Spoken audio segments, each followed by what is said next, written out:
It's 9:32. We'll get started. Madam Clerk, roll call, please. Commissioner Killeen. Right here. Commissioner Dobb. Here. Commissioner Clark-Coleman. Here. Commissioner Kniezek has requested an excuse. Chair Basham. Here. You have a quorum present. B, Chair's remarks.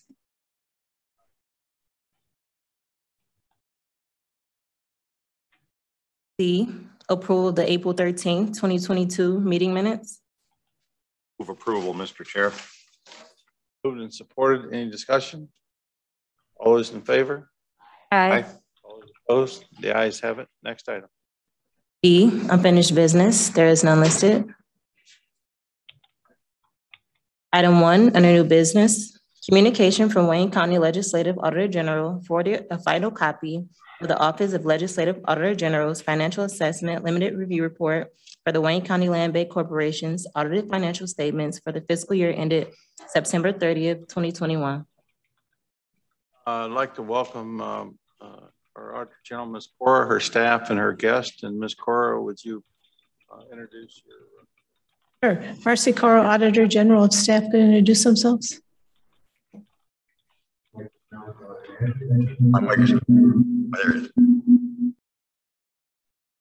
Sheila Allen, Supervisory Auditor. We were supposed to have representatives from the land bank here. I don't know. I believe he might be walking in right now. He could introduce himself. We could maybe put him. Yes. Could you sit next to the general?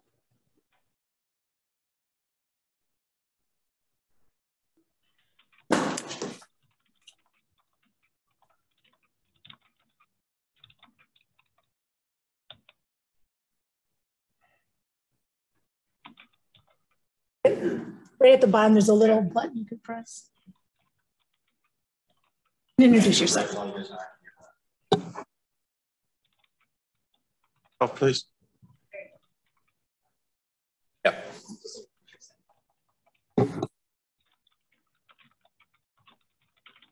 Oh,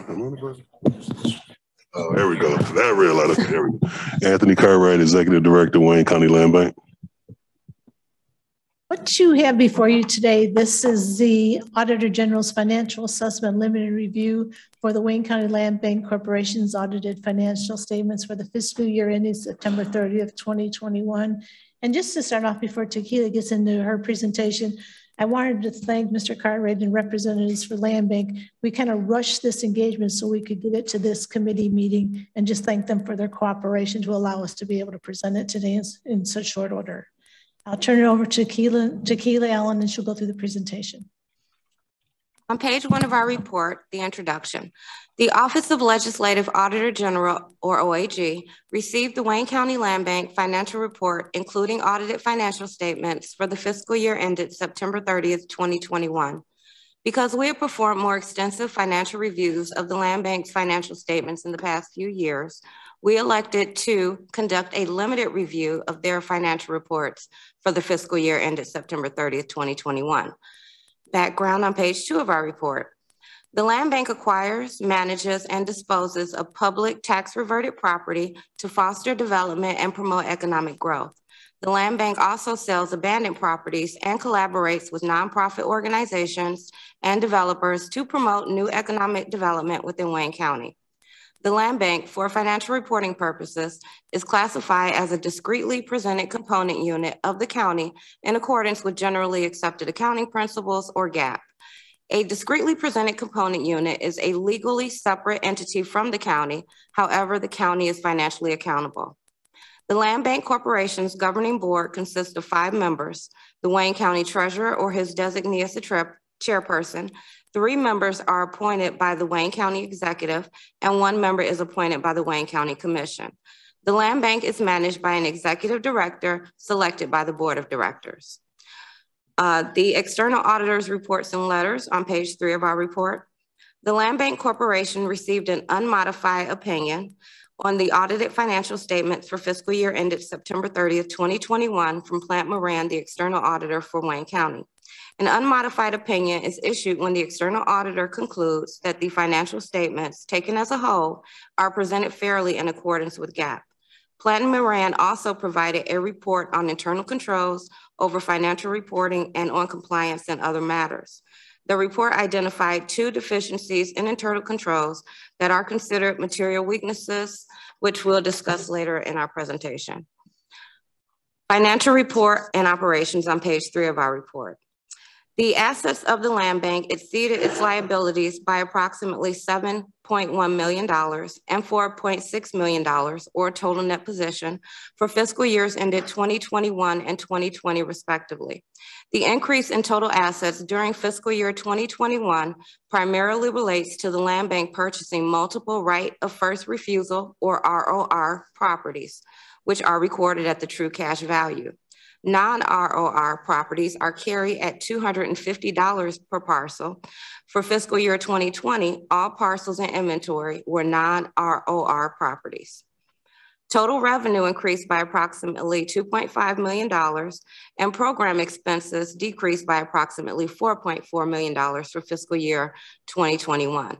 The increase in revenue is due to the land bank's purchase of various ROR properties, and the decrease in expenditures is related to the disposal of the 511 Woodward property in fiscal year 2020.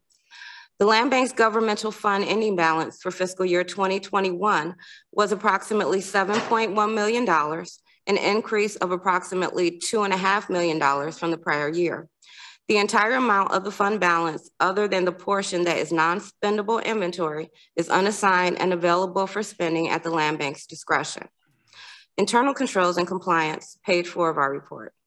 Finding 1. Sorry, excuse me. Commissioner Dobb, you had a question or comment? Thank you, Mr. Chair. There's a large fund balance here. What is the land bank's plan to spend this, or what is the plan to do with this fund balance? Yeah, we have increased our fund balance, and the reason we've increased our fund balance is because we have not had to use the cash in the last 3 or 4 years. We haven't had to use the fund balance because we have enough cash on hand to do what we have been having to do the last couple of years. So we are looking into certain projects that we can do. We are looking to increase our purchase of our properties with the available cash that we have. Does that answer your question? Do you have any specific projects or specific properties that you're looking at? This seems like a pretty general answer. Yeah, we're looking at projects. We're looking at doing possibly some rehabilitation projects in our properties. We're looking at increasing our demolition. We're looking into affordable housing, and we're looking at increasing our porch project for the communities. We're also this fall are planning to create a road show, and what that will do is that will get us to all the municipalities that we need to get to, and see what can we do to help them in their communities. Is the land bank working with the Economic Development Department to spend these funds? Yes. Okay. All right, I'm all set. Thank you, Mr. Chair. And just to add, the goal is not to spend all of our funds. We are a self-maintaining entity, so we do have to maintain a certain amount of fund balance to pay our people and do everything that we need to do to operate. Talk into your mic because I can't hear you up here.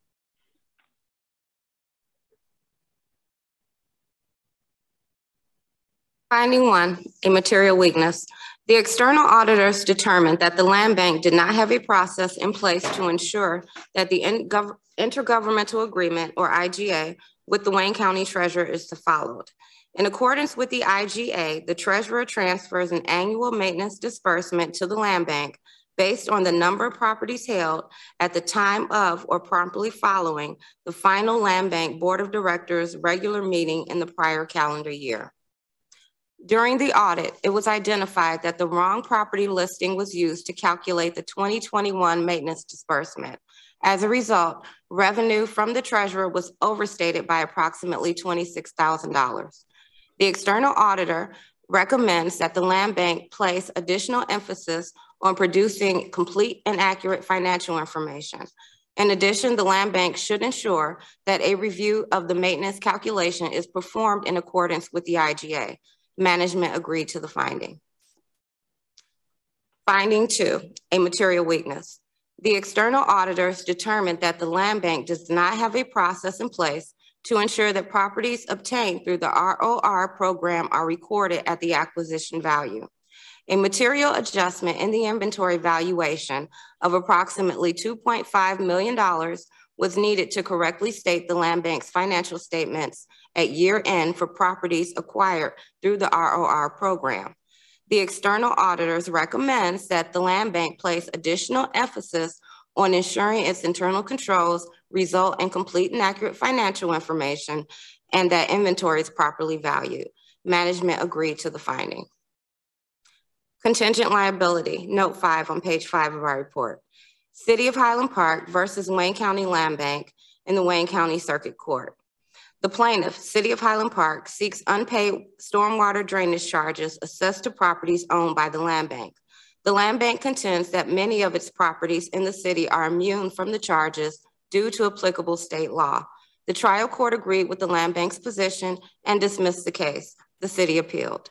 In an identical case against the Michigan State Land Bank, the judge rejected the same argument that the trial judge in the land bank's case was successful on. The Michigan State Land Bank has appealed. Liability now turns on the decision of the Michigan Court of Appeals. If the Michigan Court of Appeals determines that the land banks are responsible to pay stormwater drainage charges, the case will be remanded to the trial court level where a trial on damages will take place. It is estimated that the city has charged approximately $100,000 per year since 2017. At this time, the outstanding liability and possible risk of judgment would be approximately $400,000. Our conclusion and recommendation on page 5. Based on our limited review, nothing came to our attention that caused us to believe that the Wayne County Land Bank Corporation's audited financial statements are not presented in conformity with generally accepted accounting principles.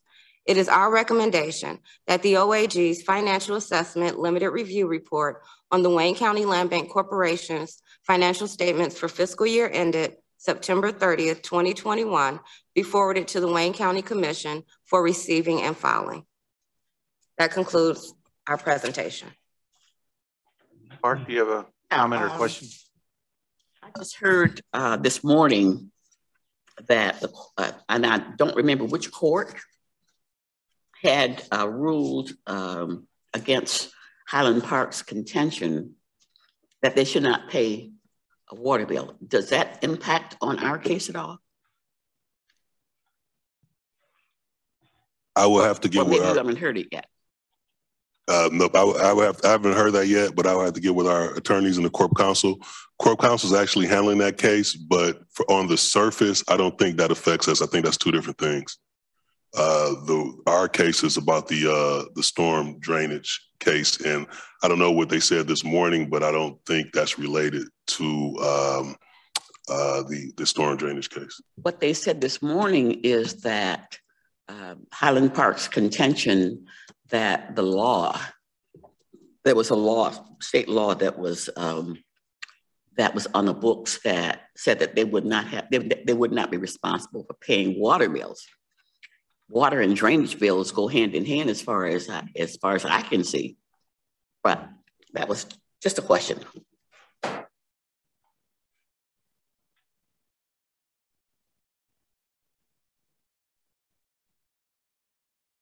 Thank you, Mr. Chair. Mr. Chair, I might be getting my component units a little mixed up here. Is it your recollection that the discussion 3-4 years ago was that we were kind of going to let the land bank kind of fade away? Numbers were getting so low. Is that your recollection? I might be thinking of another component unit. I think you're spot on, but to that, Ms. Cora, would you like to respond? So we were winding it down. Yes. Ms. Cora, can you? No. Sure.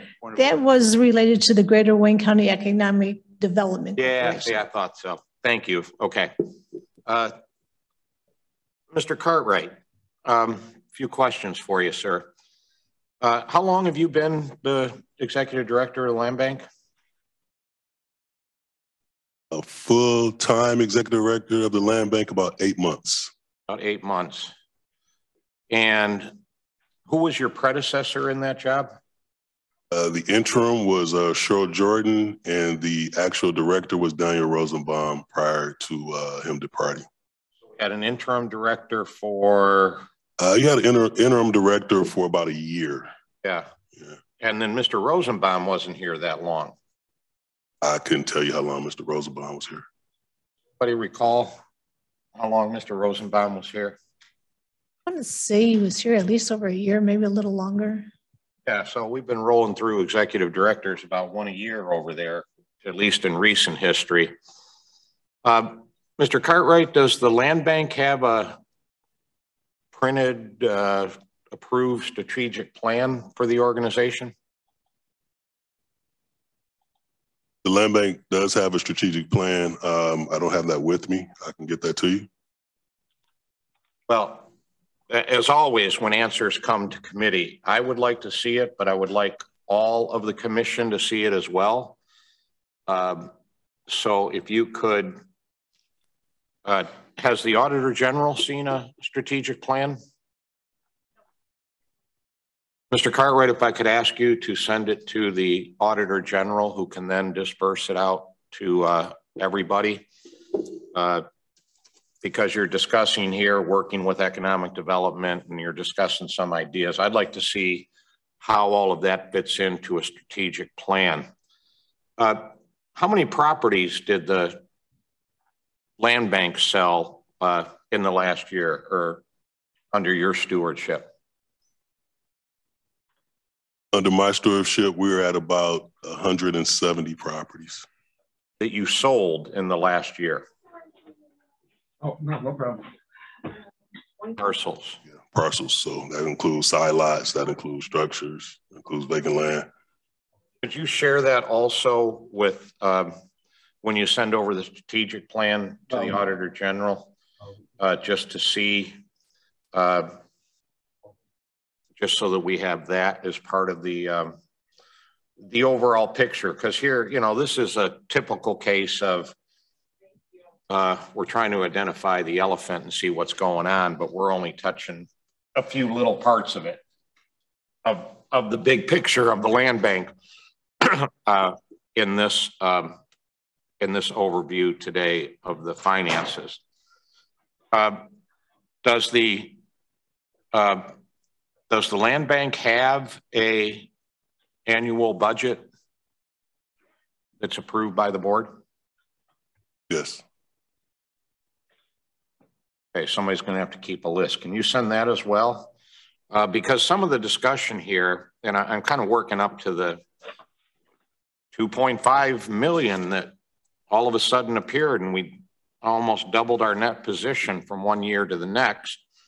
And we have had, Mr. Chair, we have had the discussion of property valuation over at the Land Bank, at least for a couple of years here. I can explain that to you, Commissioner, if you like. And I'm still trying to wrap my arms around what that is. And the Land Bank has pointed to significant staff turnover. We don't have enough staff, that sort of thing. So can you walk me through, Mr. Cartwright, how we got an additional 2.5 million and what that relationship is with the right of first refusal? How do those two things match up? Absolutely, Commissioner. So 2020, first of all, no inventory was received by the Land Bank because there were no foreclosures for the pandemic. So the Land Bank did not receive any inventory that year. Then, so the next year, we had, for the first time, we were able to exercise first right of refusal. We purchased about 80 properties during the first right of refusal process, okay?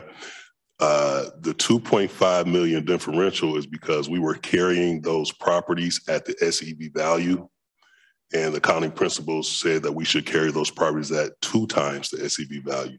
So therefore, we had to make an adjustment, and that adjustment was the 2.5 million that you see.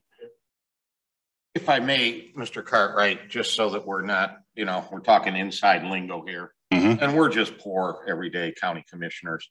The SEV is half of the market price.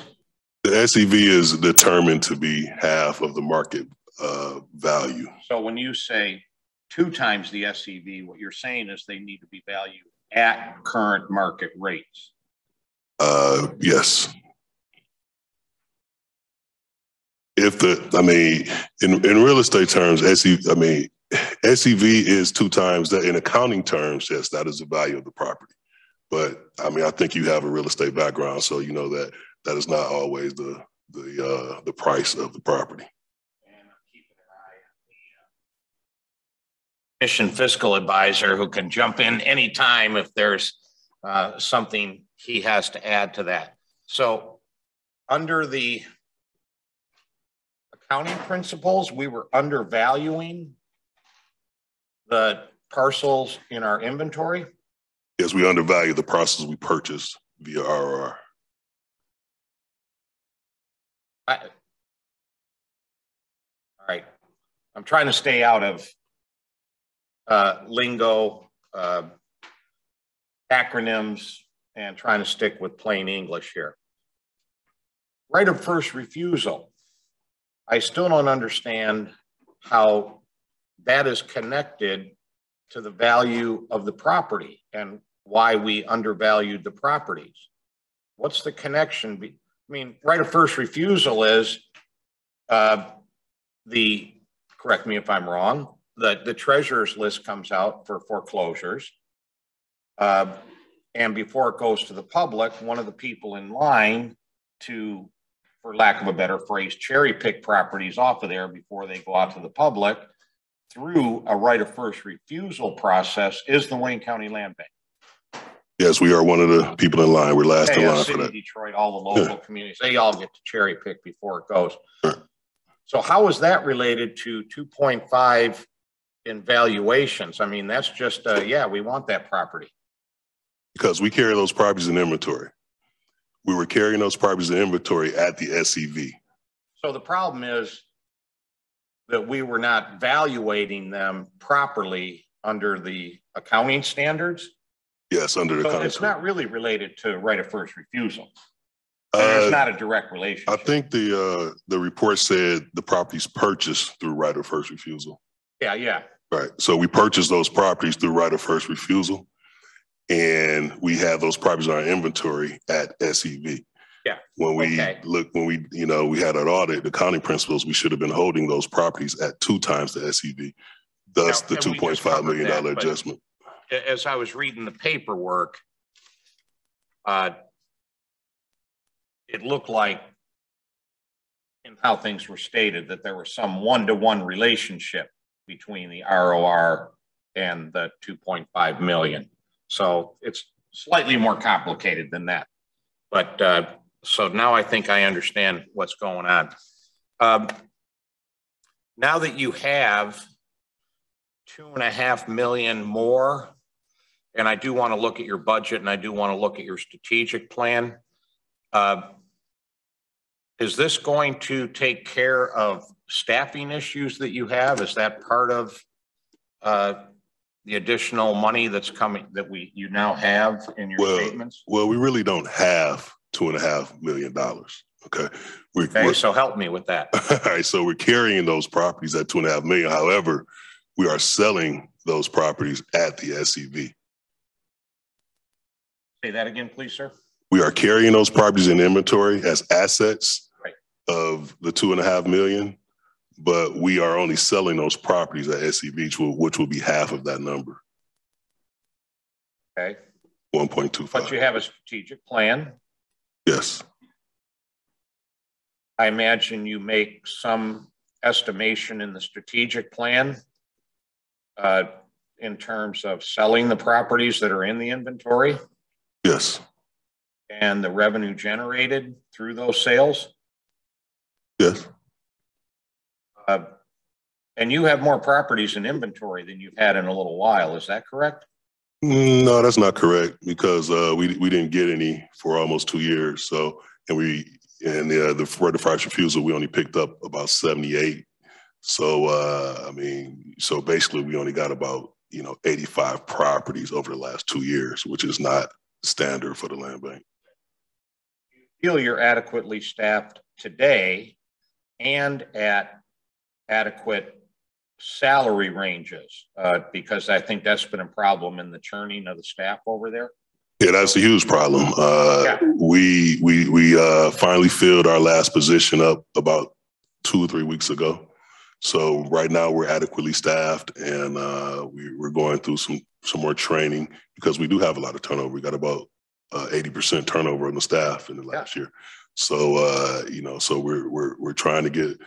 We're trying to get more process driven as opposed to people driven, which I found when I took the position, we were more people driven than process driven. So we're trying to get that done. We're going to train and get this thing functioning correctly. So as of today, as the executive director, you're not crazy about the salary ranges that you can offer? No, not compared to, let's say, a Detroit land bank. Oh, and that's where, and other places into private industry where people go. Right. So city's been raiding us, huh? Yeah. And I want to see in the strategic plan, don't get me wrong, I'm asking a lot of questions here. Land banks all across this country, some of them work, some of them don't. Some of them are very positive influences on their communities. Some of them are not. And I want to get to the point where the Wayne County Land Bank is having a positive influence on so many things in Wayne County. That's why I want to see the strategic plan. That's why I'd like to see your budget, and are you planning in there to offer competitive salaries based on the strategic plan and what we're going to sell off and how much revenue we're going to get? Is that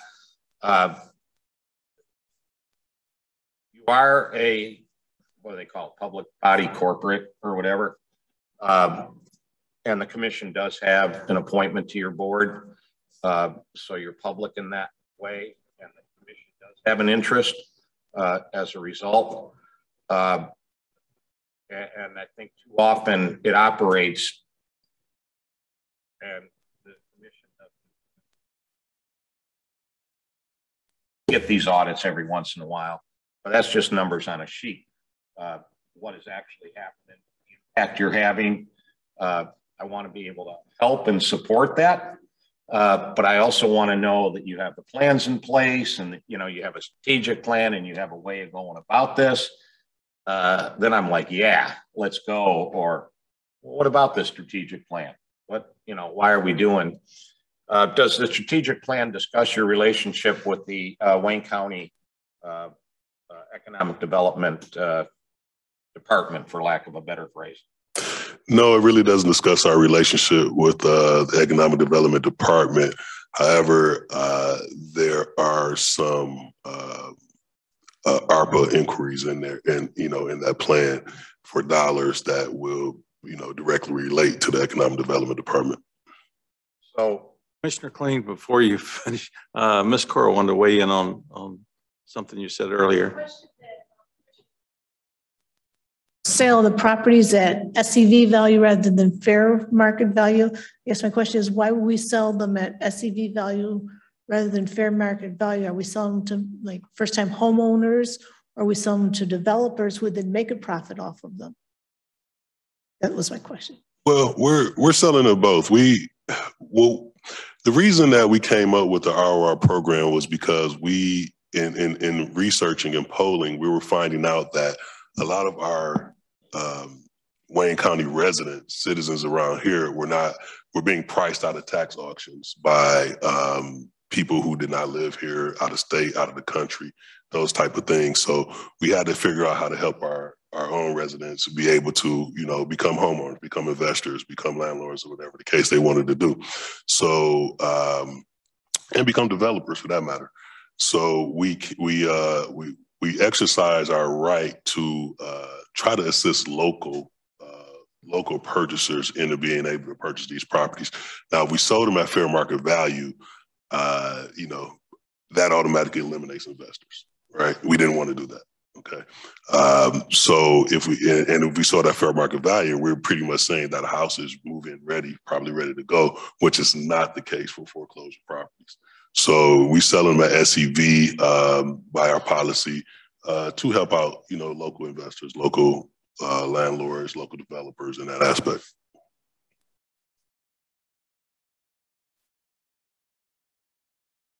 Yeah, if I may, thank you. And the Auditor General anticipated one of my questions. When I see your strategic plan, or hopefully it's in there, do you have an articulated policy on when properties are sold at SEV and when they're sold at fair market rates? We don't sell any properties at 2 times SEV, which is fair market rate. It was just considered to be fair market rate. We don't sell any. I thought your answer to the Auditor General was when she asked, you know, why do you sell them at SEV and not at full market? I thought I heard your answer was, well, sometimes we do and sometimes we don't. No, I didn't say that. I don't think I said that.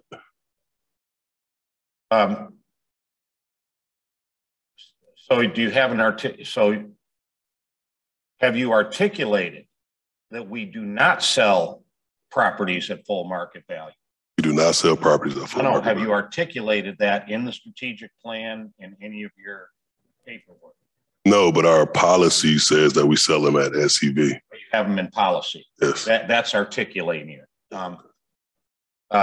Because, Mr. Cartwright, around the country with land banks, sometimes they're sweetheart deals. I can get you a deal on this property. And sometimes it goes unnoticed until it's too late. So again, I'm trying to understand, as a public body corporate, how are we operating?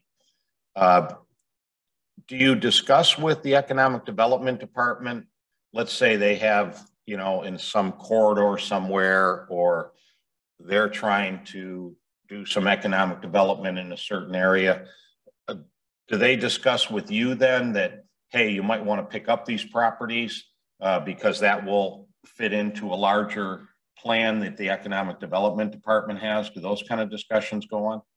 Well, like I said, last year was the first year we were able to exercise that right of refusal process. So, you know, that was pretty new to everybody. So that discussion did not go on last year. I'm sure in the future we can be more strategic about, you know, discussing that, and if there's something available for us to pick up in those areas, things like that. But hey, we're last on the list. So most of the time, if there is some in any community where, you know, any community where some development is probably going to occur, that community or that municipality is probably going to pick up that property or that area before we will.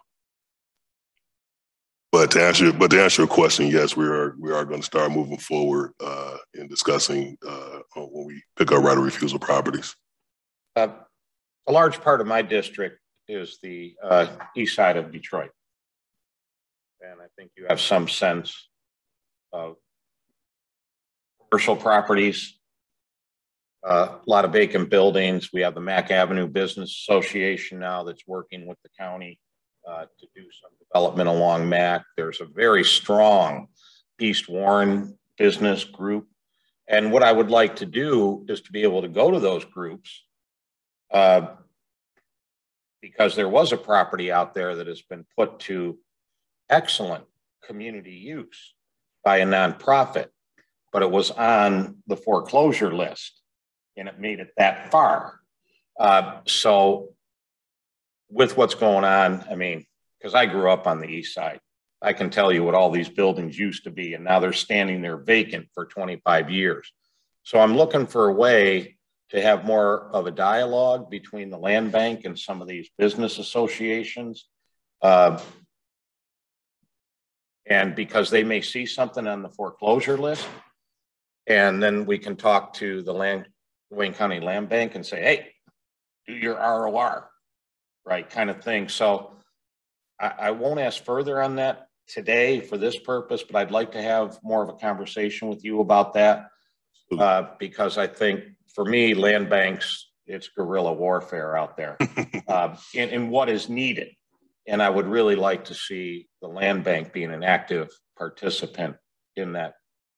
So I'm just trying to understand you better. Yeah, and I found that there was a big disconnect. That's why the staff right now is working on our roadshow, and we're going to hit every single community that we have out here to tell them what we have to offer and see how we can help that particular community. I don't know that. Yeah. I'll get with you. We'll find out more. Good deal. So next time this comes up, I won't have endless questions for you. So thank you, Mr. Cartwright. Thank you, Mr. Chair. Thank you, Commissioner. And Mr. Cartwright, do you anticipate receiving property from Treasurer's Office in the future, like from properties not sold, to second auction? Yes, we do.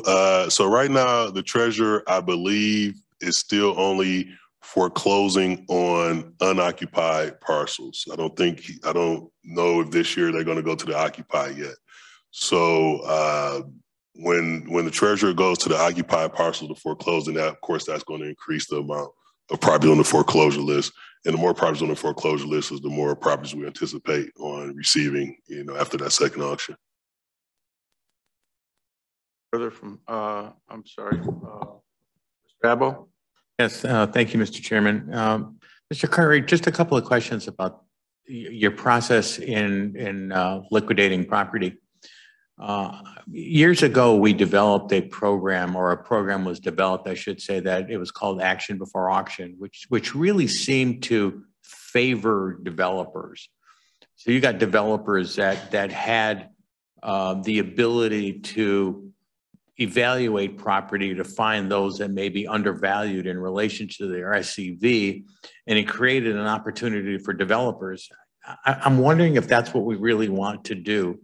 I mean, when you look at the mission of the land bank, it's dealing with blighted properties, it's dealing with economic growth and support for development.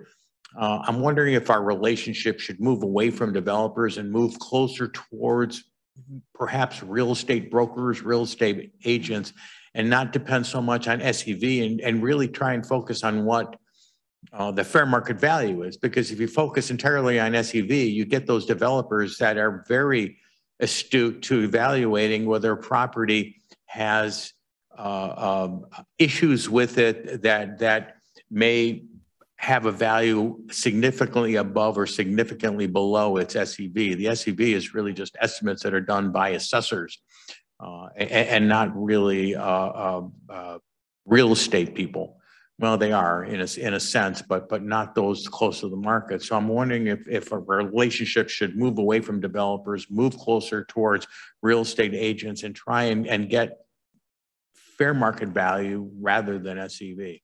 To remove the ability for developers to just cherry pick properties that they know are undervalued in relation to their SCB or may not have other underlying problems with taking them to market.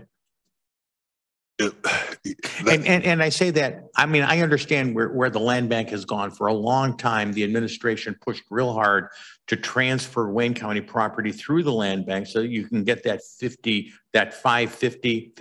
of taxes for the first 5 years in order to create some critical mass of cash. And it seems that you've done that because you have $3 million in cash now, in addition to a like amount of property.